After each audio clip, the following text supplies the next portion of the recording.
Hi, welcome to love talkies. ప్రేమించుకుందాం రా, episode number 64. నాకు ఫోన్ చేసి ఆరాధ్యకి వచ్చిన సంబంధం తప్పిపోయిందని చెప్పింది అమ్మ. ఆ మాటతో కొంచెం షాక్ అవుతూనే, ఎందుకు, రీజన్ ఏం చెప్పారు అని అడిగాను. అది అంటూ చెప్పడానికి ఇబ్బంది పడుతున్నట్లు ఆగిపోయింది అమ్మ.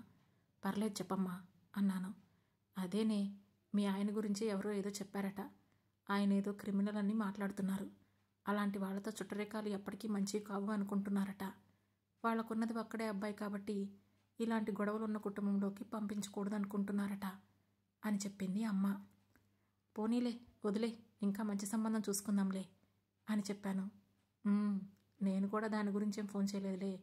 మన గురించి బయట అలా ఎవరు మాట్లాడుకుంటున్నారో ఏం మాట్లాడుకుంటున్నారో మనకు తెలియాలి కదా, అది నువ్వు కూడా తెలుసుకుంటావని చెప్పాను అని అంది అమ్మ. అసలు ఇదంతా ఎవరు చేశారో నాకు తెలుసమ్మా, నువ్వు వదిలే, నేను చూసుకుంటానులే అని చెప్పాను నేను.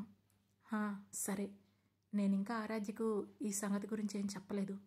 నువ్వు కొంచెం జాగ్రత్తగా దాంతో చెప్పు. మొదటి పెళ్లి చూపులు కదా, మనసు నొచ్చుకుంటుందేమో అని అంది అమ్మ. నేను చూసుకుంటానులే అమ్మ అని అమ్మకి చెప్పి కాస్త ఊపిరి పీల్చుకొని ఆరాధ్యకు ఫోన్ చేశాను. అది ఫోన్ లిఫ్ట్ చేస్తూనే, చెప్పక్క అని అంది. ఏం చేస్తున్నావు అని అడిగాను. నేనేం చేస్తాను, ఆఫీస్కి లాగిన్ అయ్యి చక్కగా వెజిటబుల్ పలావ్ చేసుకుంటున్నాను అని చెప్పింది ఆరాధ్య. అవునా, మొన్న నీకు ఒక సంబంధం వచ్చింది కదరా అని ఆపేశాను. అక్క, అవును అంది ఆరాధ్య. ఆ అబ్బాయి నీకు నచ్చాడా అని అడిగాను. నచ్చడమేముందక్క, మొన్ననే చెప్పాను కదా అంది ఆరాధ్య. అవుననుకో, అంటే తననే పెళ్లి చేసుకోవాలని అలా ఏమైనా అనిపించిందా అని అడిగాను. అలా అనిపిస్తే అది లవ్ మ్యారేజ్ ఏమో కదక్క అని చిన్నగా నవ్వింది ఆరాధ్య. అవుననుకో అంటూ ఆగిపోయాను. లేదక్క, నాకేం అలా అనిపించలేదు. అయినా అదేంటి, ఎందుకు ఇన్ని ప్రశ్నలు అడుగుతున్నావు, ఏమైంది అని అడిగింది ఆరాధ్య. ఏమీ లేదు, వాళ్ళకి మన సంబంధం నచ్చలేదట అని మెల్లగా చెప్పాను. అదేంటి, నిన్నంతా చాలా బాగా మాట్లాడారు కదా అని అంది ఆరాధ్య. వాళ్ళకి నువ్వు నచ్చావు, కానీ నేను, నా ఫ్యామిలీ నచ్చలేదట. ఎప్పటికైనా మాతో సంబంధం మీకు ఆ అబ్బాయికి మంచిది కాదనుకుంటున్నారు అని ఉన్నది చెప్పేశాను. అబ్బో, అంతోటి ఉందేటాళ్ళకి అని నవ్వి, వదిలే అక్క, ఇంకో సంబంధం చూసుకుందాంలే అని చెప్పింది ఆరాధ్య. ఆ మాటతో చిన్నగా నవ్వి, సరే నేను మళ్ళీ చేస్తాను, ట్రాఫిక్లో ఉన్నాను అని కాల్ కట్ చేసి, అమ్మయ్య అనుకున్నాను. బాధ్యతలు మీద పడితే పరిపక్వత అదే వస్తుంది. నా విషయంలో ఇప్పుడు ఆరాధ్య విషయంలో కూడా అదే అర్థమైంది నాకు. ఇంటి నుండి వచ్చిన క్యారేజ్ పట్టుకొని లోపలికి వెళ్ళాను. అప్పటికే డోర్కి ఆనుకొని కూర్చొని బుక్ చదువుకుంటూ ఉన్నాడు జోసఫ్. నన్ను చూస్తూనే, రావదునమ్మా, క్యారేజ్ తీసుకొచ్చావా, ఫుల్ ఆకలిస్తుంది అని నవ్వుతూ అన్నాడు జోసఫ్. నేను తనకు వడ్డించి తనతో పాటే పక్కనే కూర్చున్నాను. ఇంకేంటి ఈరోజు విశేషాలు అని తింటూ అడిగాడు జోసఫ్. దాంతో ఆ రోజు జరిగిన శతకోటి విషయాలతో పాటు ఆరాధ్య పెళ్లి విషయం కూడా జోసఫ్కి చెప్పాను. అవునా, ఎవరు మన గురించి అంత బాగా చెప్పినాడు, ఆ ఆర్నోగాడేనా అని అడిగాడు జోసఫ్. కాదు, ఆ అమర్ అనుకుంటున్నాను అని చెప్పాను. జోసఫ్ మౌనంగా తింటూ వింటున్నాడు. ఫ్యాక్టరీలో వర్కర్స్ని ఉసుగొల్పింది కూడా వాడే. నాకు తెలిసి వాడికి మీ అన్న మీద అంత రివెంజ్ ఎందుకో అర్థం కావడం లేదు అని జోసఫ్ ప్లేట్లో ఇంకొంచెం అన్నం పెట్టాను. చాలు చాలు, ఇంకా ఎక్కువ తింటే పొట్టొచ్చేస్తుంది అని నవ్వి, అయినా వాడు ఏది ఎలా చేసినా నాకు మాత్రం కొంత మంచి చేశాడులే అన్నాడు జోసఫ్. ఏంటి నీకు చేసిన మంచి అని కళ్ళు చిట్లించి చూస్తూ అడిగాను. మా వదినను తిరిగి మళ్ళీ మా ఇంటికి తీసుకొచ్చాడు కదా అని అన్నాడు జోసఫ్. ఎవడు తీసుకొచ్చాడు అని అడిగాను. ఇంకెవరు, ఆ అమర్గాడే. ఆ రోజు వాడు నిన్ను కలవడానికి మీ కాలేజీకి వచ్చినప్పుడు నీతో మిస్బిహేవ్ చేస్తున్నాడని నేను తనతో గొడవ పడ్డాను కదా. యాక్చువల్లీ ఆ రోజు నేను వాడి గురించి చెప్పడానికే వచ్చాను, కానీ అప్పుడున్న సిచ్యువేషన్లో చిరాకేసి నీకు చెప్పలేకపోయాను అని చెప్పాడు జోసఫ్. నాకు నువ్వేమంటున్నావో అర్థం కాలేదు అని చెప్పాను.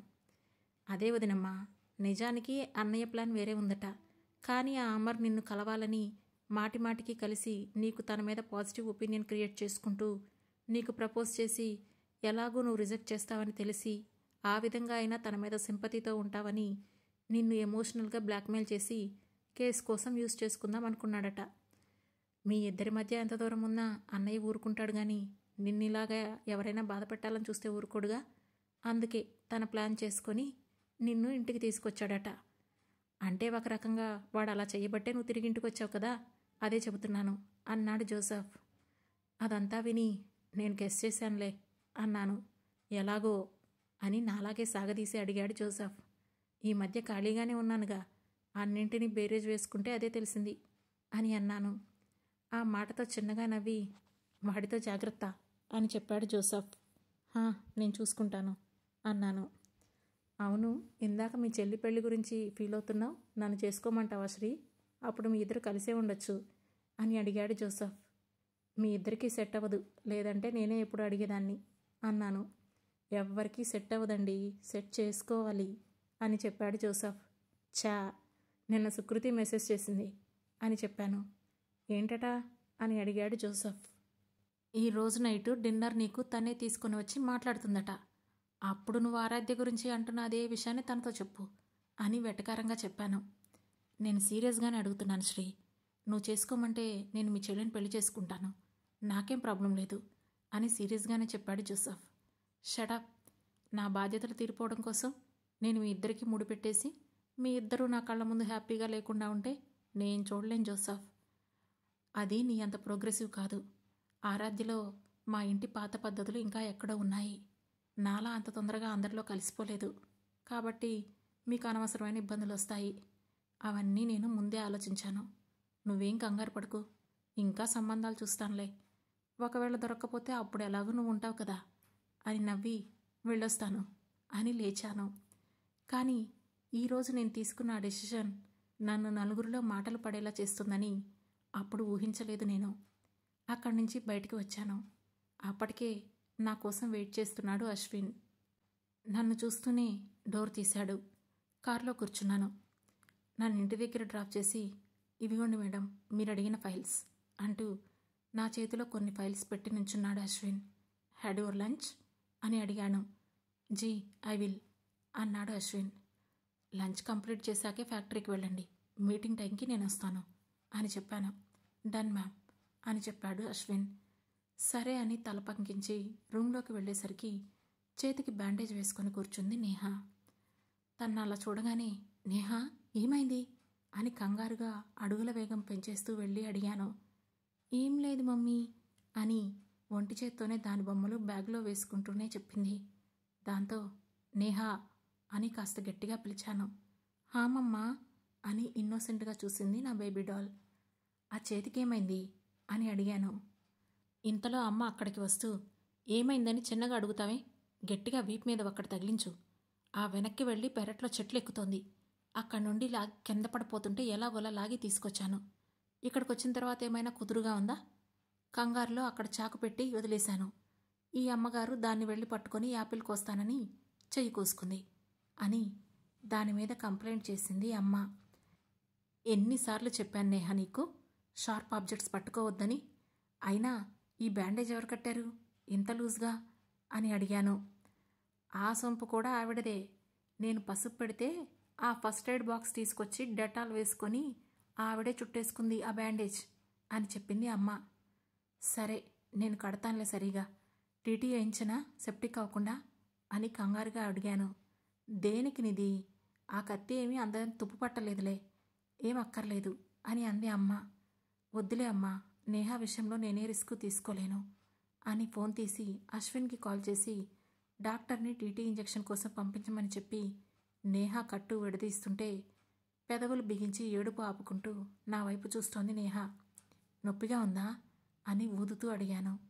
అవును అన్నట్లు తలూపి గట్టిగా ఏడ్చేసింది నేహ. ఏం కాలేదమ్మా, డాక్టర్ రాగానే టాబ్లెట్ ఇస్తారు, వెంటనే తగ్గిపోతుంది, సరేనా అని వీపు మీద చిన్నగా రాస్తూ చెప్పాను. అంటూ తల ఊపింది నేహ. ఇంకెప్పుడైనా ఇలా షార్ప్ ఆబ్జెక్ట్స్తో ఆడుకుంటావా అని సీరియస్గా అడిగాను. అంది నేహ. అయినా మీ డాడీ అడిగితే నేనేమని చెప్పాలి? Neha is a bad girl అని చెబితే అంటూ నేను ఇంకా కంప్లీట్ కూడా చేయకుండానే అది నా మాటలకు అడ్డొస్తూ, no, I'm not a bad girl mamma, please don't say like that, daddy angry అయిపోయి ఇక రారు అని కళ్ళ నిండా నీళ్లతో చెప్పింది నేహ. అరే నేహ, ఆ ఏడుపేంటి, నేనెందుకు అలా చెబుతాను అని కళ్ళు తుడిచి, ఏడవకూడదు అని చెప్పాను. ప్రామిస్ మీ అని చెయ్యి ముందుకు చాచింది నేహ.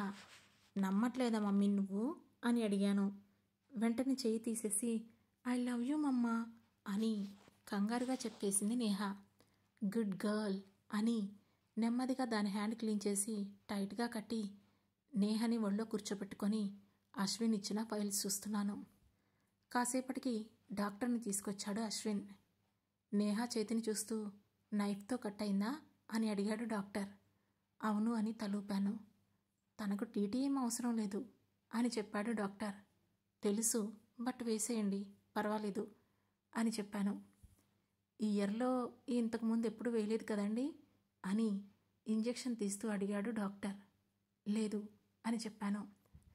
అలా నేహని మాటల్లో పెట్టి ఇంజెక్షన్ చేసి, మరీ సెన్సిటివ్గా పిల్లల్ని పెంచితే ఎలా అండి అని చెప్పి వెళ్ళిపోయాడు డాక్టర్. మైకేల్ కూడా అదే మాట అన్నాడు. ఇప్పుడు ఈ డాక్టర్ కూడా అదే మాట అంటున్నాడు. అయినా నేను సెన్సిటివ్గా ఎక్కడ పెంచుతున్నాను? ఏ తెల్లైనా చేసేది ఇదే కదా, ఊరికే మాటలు అనేస్తారు అని విసివిసలాడుతుంటే, మమ్మా షల్ ఐ స్లీప్, నిద్ర కమ్మింగ్ అని ఆవలింతలు తీస్తూ చెప్పింది నేహ. ఆ మాటతో తనను బెడ్పై పడుకోబెట్టి ఫైల్స్ అన్నీ తిరగేశాక నా బుర్రకు పట్టిన దుమ్ము మొత్తం వదిలిపోయింది. కంపెనీ ఫండ్స్లో నుంచి ₹1 కూడా వాడుకోవడానికి లేదు. ఆస్తులన్నీ జప్తులో ఉన్నాయి. డ్రై క్యాష్ లేదు. జీతాలు ఇవ్వకపోతే వాళ్ళని ఇంకా ఇంకా రెచ్చగొట్టి కంపెనీ మీదకి ధర్నాకి వదలడానికి రెడీగా ఉన్నారు అమర్, అర్ణవ్. అవన్నీ స్టడీ చేసి టైం చూసేసరికి మీటింగ్ టైంకి ఇంకా 1/2 గంట ఉంది. డే అంతా తిండి లేదు. గుర్తొచ్చింది కానీ తినాలని అనిపించలేదు. దాంతో వెంటనే వెళ్ళి డ్రెస్ మార్చుకొని కారులో కూర్చున్నాను. కాసేపటికి మీటింగ్ రూమ్లోకి వెళ్ళాను. కానీ నా ప్రపోజల్ వాళ్ళ ముందు పెడితే అసలు ఎన్ని గొడవలు వస్తాయా అని ఆలోచిస్తుంటేనే నాకు వెన్నులో వణుకు మొదలైంది. మెల్లగా ఒక్కొక్కరు వచ్చి నా ముందే కూర్చుంటున్నారు. నేను సైలెంట్గా చూస్తున్నాను. ఉదయం బోర్డు మీటింగ్లో మాటలు మాట్లాడిన ఆ వ్యక్తి ఎవరిని తీసుకొని వస్తాడో నాకు ముందే తెలుసు కాబట్టి నేను తన కోసం ఎదురు చూస్తున్నాను. నా క్యాలిక్యులేషన్ కరెక్టే అయింది. ఆ అంకుల్తో పాటు వచ్చి నా ఎదురుగా కూర్చున్నాడు అర్ణవ్. ఎక్స్పెక్టెడ్ అని నిట్టూర్పు విడిచాను. మేడం, ఇతను అర్ణవ్ ఠాకూర్, ఫార్మాస్యూటికల్ అంటూ సోది మొదలు పెట్టబోతుంటే అతన్ని ఆపేస్తూ షేక్ హ్యాండ్ అర్ణవ్కి ఇచ్చి, we're running out of time, we will get start with meeting అన్నాను. సో యా, అర్ణవ్ మన కంపెనీలో ఇన్వెస్ట్ చేయాలని అనుకుంటున్నారు. మన కంపెనీ ప్రజెంట్ ఉన్న సిచ్యువేషన్కి ఆయన మొత్తం క్లియర్గా ఎక్స్ప్లెయిన్ చేశాను.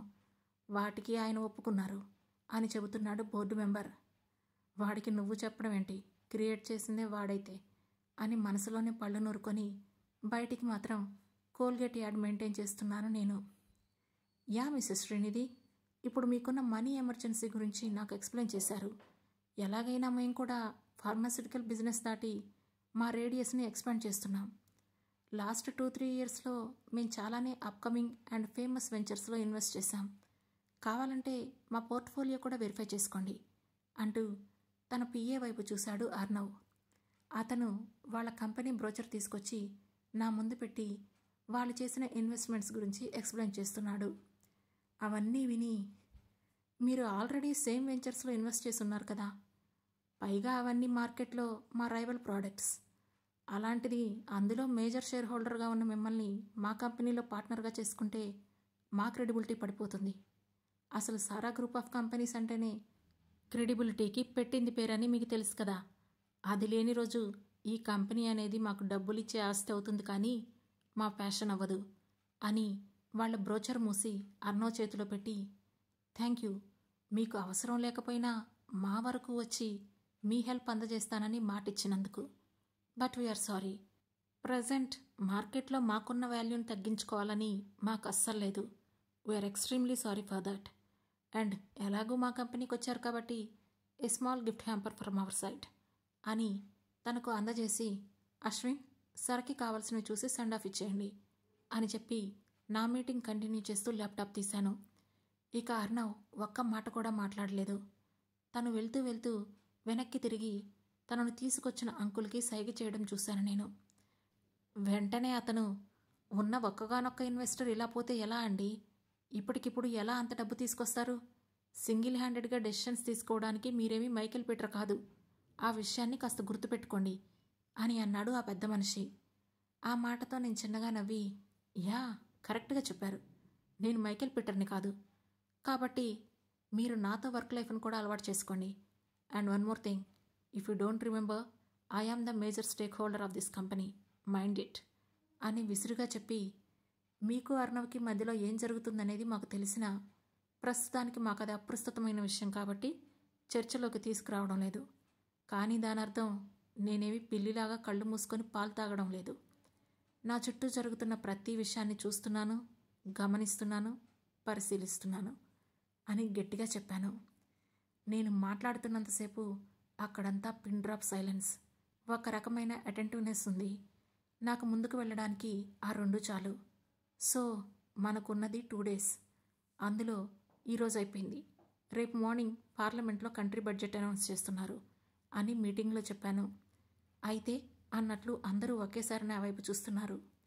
అప్పుడు నేను గట్టిగా ఊపిరి తీసుకుని వదిలి, కంపెనీ ప్రావిడెంట్ ఫండ్స్ నుంచి మనీ తీసి ఈరోజే ఇన్వెస్ట్ చేస్తే అది రేపటికి ఇంక్రీజ్ అవుతుంది.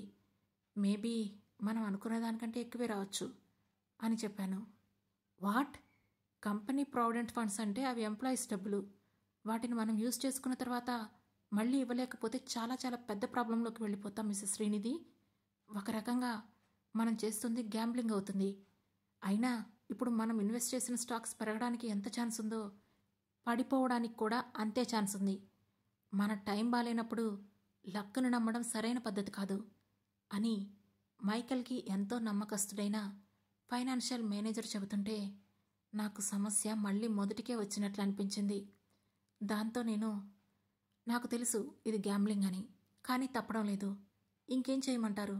ఒక్క రోజులో అమౌంట్ డబుల్ చేసే అవకాశం ఇంకేం లేదు కదా అని అన్నాను. అలా అని వర్కర్స్ మనీ మనం యూజ్ చేస్తే తీరా వాళ్ళు ఆ మనీ కావాలని మన దగ్గరికి వచ్చినప్పుడు మనం మొండి చేయి చూపిస్తే అది మన కంపెనీ రూల్స్కి అగైనెస్ట్ అవుతుంది.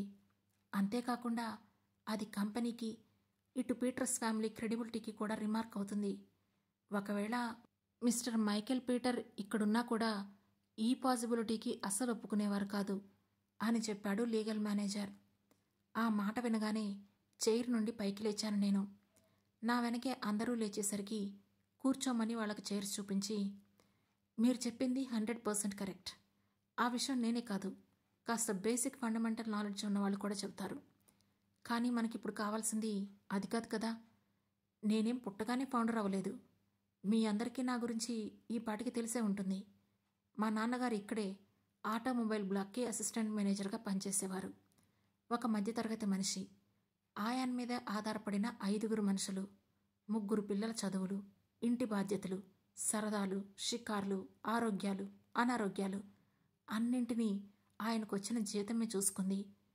మా తాతల కాలం నాటి ఇంటిని మార్చాలని, కూతుళ్ళ పెళ్లి చేయాలని టాపిక్ ఎప్పుడు వచ్చినా సరే ఆయన నమ్మకం పెట్టుకుంది ఆ ప్రావిడెంట్ ఫండ్ మీదనే. కాబట్టి వాటి విలువ నాకు తెలిసినంతగా ఇక్కడున్న వాళ్ళకి తెలీదు. ఒకవేళ నేను తీసుకున్న ఈ రిస్క్ మనకి ఎగైనెస్ట్ అయ్యి మనం ఇన్వెస్ట్ చేసిన మనీ పోయినా కూడా దానికి షూరిటీగా నేనుంటాను. పోయిన మనీని 2 years లోపలే తిరిగి ఇచ్చేస్తాను. ఒకవేళ నేను తీర్చలేని స్టేజ్లో ఉంటే మైకేల్ పీటర్ని నాకు షూరిటీలో యాడ్ చేస్తున్నాను. ఒకవేళ మైకేల్ పీటర్ ఒప్పుకోకపోతే అది తనకు నాకు మధ్య ఉన్న వ్యక్తిగతమైన విషయం. అది మేమిద్దరం చూసుకుంటాం. ఇది మా ఫ్యామిలీ డెసిషన్గా నేను డిక్లేర్ చేస్తున్నాను అని నేను చెప్పాలనుకున్నది చెప్పేసి వాళ్ళ వైపు చూశాను. మీరు రిస్క్ తీసుకుంటానంటే మాకంటూ సపరేట్గా ఇబ్బంది ఏమీ లేదు, మీ ఇష్టం అని అందరూ యునానిమస్గా ఓటు వేశారు. దాంతో కొంచెం ఊపిరి పీల్చుకొని థ్యాంక్ యూ అని అందరికీ చెప్పి, ఇప్పుడు నేను వెర్బల్గా చెప్పిందే అక్కడ డాక్యుమెంట్స్లో ఉంది, అందరూ క్షుణ్ణంగా చదివి సైన్ చేయండి, అండ్ రేపు నేను మీకు అవైలబుల్గా ఉండను అని నా ఫైల్ తీసుకొని బయటికి నడిచాను. ఇంతలో మ్యామ్ అది అంటూ నా పక్కకు వచ్చి మాట్లాడాలన్నట్టు చూశాడు అశ్విన్.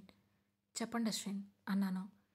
మన సైడ్ నుంచి ఎటువంటి యాక్షన్ లేకపోవడంతో ఆ అమన్ మిశ్రా దీన్ని బాగా పర్సనల్గా తీసుకొని న్యూయార్క్లో ఉన్న పీటర్ సార్ను అరెస్ట్ చేసేలా ఆర్డర్స్ తీసుకుంటున్నాడు అని చెప్పాడు అశ్విన్. ఆ మాట వినగానే ఒక క్షణం ఆగిపోయి వాట్ అని కీచుగా అడిగాను. ఆ తర్వాత ఏం జరగబోతుందో తెలుసుకోవాలంటే వెంటనే మన లవ్ టాకీస్ ఛానల్ని సబ్స్క్రైబ్ చేసుకొని ప్రేమించుకుందామరా సిరీస్లోని నెక్స్ట్ ఎపిసోడ్ను వినండి. మా ఈ కథలు మీకు నచ్చినట్లయితే లైక్ చేసి, షేర్ చేసి, కమెంట్ చేసి, హై పాయింట్స్ కూడా ఇచ్చి మమ్మల్ని సపోర్ట్ చేయండి. Thank you.